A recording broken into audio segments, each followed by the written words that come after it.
모든 영상에 소개하는 내용들은 각자의 판단에 맡깁니다. 리 에이스 채널은 항상 모든 영상에 있어서 유료로 하는 것들은 신중하게 결정하시는 것이라고 말씀드립니다. 아울러 무료로 하는 것들 역시 각자의 판단으로 선택해서 결정하시는 점이라는 것을 강조드립니다. 안녕하세요, 리 에이스입니다. 자, 여러분들 이번 시간은 파이코인, 앞으로 파이 지갑 개수는 급증할 것으로 전망을 하고 있습니다. 영상을 한번 끝까지 보시면서 어떤 내용들이 있었나 살펴보는 그러한 시간을 가져보도록 할 건데요. 지금부터 바로 한번 시작해 볼 수 있도록 할게요. 가격에 대한 상승도 이에 따라 좀 기대해 볼 수 있는 그런 느낌을 좀 많이 받고 있습니다. 자, 일단 이 내용들을 살펴보면은 여러분들 OKX, 파이가 OKX에 상장된다고 해서 2월 12일에 공지가 떴었어요. 이후에 파이 네트워크는 어때요? 뭔가 이 공지 이후에 계속적으로 파이에 대한 관심을 갖는 사람들이 많아지고 있고 실제 정말 많았다라는 것도 여러분들이 아마 다 잘 아실 겁니다. 뭐 지금 가격만 봤을 때는 약간 슬라이딩 된 듯한 이런 느낌이 있지만 코인의 이 불장이 시작됨에 따라서 어떻게 된다? 알트코인의 불장이 시작됨에 따라 뭔가 앞으로 잘 될 것이다 이렇게 생각하시는 분들도 상당히 많았다라는 걸 여러분들이 느낄 수가 있을 겁니다. 그래서 현재 파이코인은 0.3594달러이긴 하지만 과거에 우리가 3달러까지도 갔던 이런 잠재적인 힘이 있고, 그리고 지금 유저수로만 보면은 정말 유일무이한 유저수예요. 6천만 명이라는 유저수는 여러분들 그 누구도 뛰어넘을 수 없는 유저수 인원이기 때문에 상당히 중요하게 여겨질 수 있다. 개인적으로 좀 이렇게 생각을 하고 있습니다.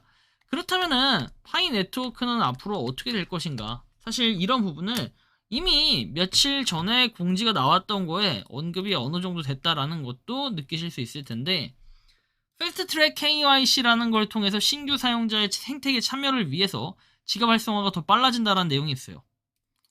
또한 지금 롤백에 대한 내용들이 많이 나오고 있는데 이 롤백에 대한 내용도 어느 정도 좀 해결이 됐고, 아직 해결이 안 된 분들 한 1년만 기다려보세요. 딱 1년째에 뭔가 풀렸다라는 분들도 상당히 많았기 때문에 기다리시는 분들도 있다라는 거. 그리고 여기도 보면 나와있지만 패스트 트랙 KYC를 도입했다라는 부분. 근데 이분들의 약간 차별점, 30회를 안 하더라도 여러분들이 지갑을 활용해서 사용할 수 있다라는 거예요. 파이 원래 앱에서 이 옵션을 바로 확인할 수 있다라고 돼 있고, 30회 미만의 채굴 세션을 보유한 파이오니어 뭐 이런 분들도 채굴이 가능하다라는 거. 패스트 트랙 KYC가 가능하게 하는 것은 메인넷 마이그레이션을 지원하지 않고 사용자가 자격을 갖추고 채굴 세션 30회 완료되면 표준 KYC 절차가 메인넷 체크리스트를 완료할 때까지 잔액은 이전되지 않는다라고 나와 있기도 합니다. 파이 생태계의 기본 솔루션인 패스트 트랙 KYC는 메인넷 활성화 필요한 신원 문제를 해결하며 타서 서비스나 복잡한 메인넷 마이그레이션은 프로세스에 의존하지 않는다. 그렇기 때문에 뱅사와 같은 타사 제공 업체가 온보딩 옵션을 계속 제공은 하고 있지만 이제는 두 가지 중 하나일 뿐이며 더 이상 신규 파이오니어에게 제공되는 유일한 솔루션이 아니다라는 걸 우리가 참고해서 볼 수 있습니다. 강제사항은 아니라는 거죠. 패스트 트랙 KYC는 빠른 KYC 통과를 보장하지 않으며 KYC 승인의 품질을 저하하지 않는다라고 되어 있어요. 일반 KYC 기준을 충족하지 못한 신청은 거부가 되고, 실제 패스트 트랙 KYC는 메인넷 지갑을 더 빠르게 활성화하는데 도움이 되지만 자동 인증이라는 특성상 훨씬 더 엄격할 수 있다라는 내용에 이런 게 좀 있다라는 걸 여러분들이 볼 수 있겠죠. KYC의 다음 단계는 무엇입니까? 해서 나오는데 결국에는 프로세스의 속도를 높이고 그리고 마이그레이션을 차단해서 네트워크의 공동 검증 인력을 전략할 수 있다라는 거. 모두를 위한 네트워크 강화해서 나와 있는데, 일단 어쨌든 간에 ELC3643과 같은 검증되고 허가된 표준을 향한 업계의 최근 발전과 맥을 같이 한다라는 이런 내용도 있습니다. 기타 뉴스에서 시리아 사용자를 위한 KYC가 이제 가능해졌다. 이런 부분이 되게 긍정적인 건 결국에는 미국 정부의 시리아 제재 프로그램을 종료한 행정명령 14312에 따라서 모든 관련 법률과 규정에 따라 이제 시리아에 거주하는 자격을 갖춘 개인이 KYC 서비스를 이용할 수 있다고 나와 있기 때문에 우리가 미국 정부를 뭔가 겨냥해서 계속해서 법에 저촉해서 법에 맞게끔 뭔가 활동들을 하고 있다라는 것도 지금 이런 문구를 통해 충분하게 보여주고 대대적으로 이렇게 올렸다는 건 자신감이라고 볼 수도 있겠죠. 코어팀의 계정을 보면은 지금 현재는 4억 4천만 개라고 내용은 나와 있습니다. 그죠? 실제로 거래소 물량이 이만큼이라고 할지라도 뭔가 계속해서 늘어나는 이것도 있지만 유출되는 그냥 시간 단위로 봤을 때 24시간 단위로 봤을 때는 유출되는 물량이 더 많았다라는 것도 볼 수 있지만 앞으로는 여러분들 지금 보시면 이 지갑 개수가 훨씬 더 갑자기 기하급수적으로 쫙 늘어나는 그런 시기가 올 수도 있어요. 그렇다고 해서 여기 있는 지갑들을 이제 어떻게 구분할 것인가, 이건 약간 물음표가 막히긴 해요. KYC 인증을 안 받았던 사람들이 KYC 인증을 받을 수 있게끔 해준다라는 이런 얘기가 되기도 하는데 사실 잘 모르겠어요. 이런 부분은 공감은 좀 안 되는 것도 있고.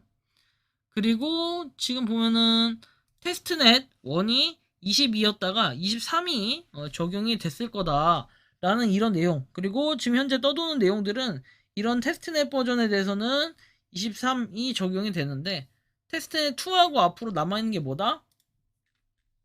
앞으로 남아있는 건 테스트넷 그리고 테스트넷 2하고 메인넷이다 해서 테스트넷 2하고 메인넷을 좀 중점적으로 잘 살펴봐야 될 부분이기도 합니다.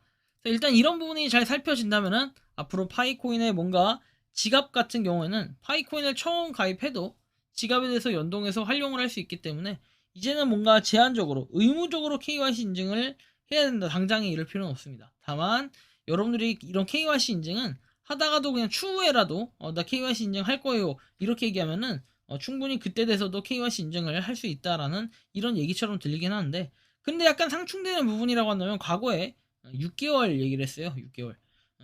6개월이라는 그런 유예 기간이 끝나면 그때부터는 이제 소각이 된다, 없어진다 이런 표현들을 썼는데 현재 파이코인의 위치는 약간 그런 느낌이 아닐까 싶긴 합니다.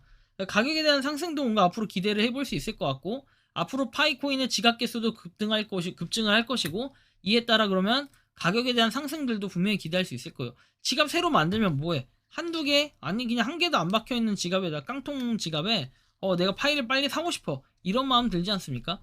저도 뭔가 관심 있는 프로젝트인데 내가 처음 가지고 있거나 처음 달아봤다 아니면은 뭔가 처음으로 뭔가 관심이 생기는 이런 것들이 있을 거지 않습니까? 그런 것만큼은 약간의 매수도 해놓고 파이코인이 어떨까 이렇게 좀 움직임들이나 행동들을 먼저 바라보는 게 가장 컸던 것 같긴 합니다.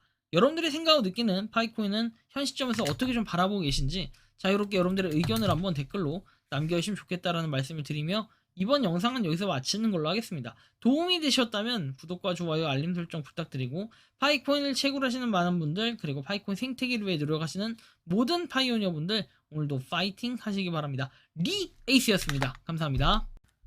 평소에 궁금하셨지만 내가 시도해보기 어렵거나 시간 낭비하고 싶진 않고 새로운 제보를 해주실 분들께서는 아래의 주소로 메일을 보내주시면 제가 해결해드리겠습니다. 단톡방은 유튜브 검색창에 소통창구를 개설했습니다를 검색해주셔서 확인하시면 됩니다. 아울러 채널 멤버십 가입 시 다양한 혜택을 누리실 수 있으니 참고해주시기 바랍니다. 시청해주셔서 감사합니다.